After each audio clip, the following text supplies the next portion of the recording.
Ukusahlela kwebhesi kwenzeke namhlanje ngamasa. Besizwe lihabako namapholisa afike ngokuhabako lapha kwenzeke isehlakalo esimi. 2 petrol bombs were thrown at the bus which is traveling. At this stage we can confirm that at least 11 passengers were injured. All of them were taken to hospital for further medical care. It includes also the driver of the bus, which were taken for observation purposes to hospital. It is both incomprehensible and unacceptable that anybody would want to injure members of the public on their way to work, just to make a statement of whatever kind. The Go George bus service provides an essential service to our community, and passengers should feel safe using the municipality's public bus service.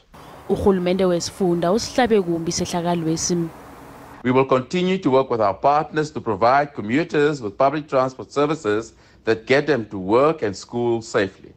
I've engaged with Minister Fernandez to arrange counseling and social support for the victims affected by this horrible incident.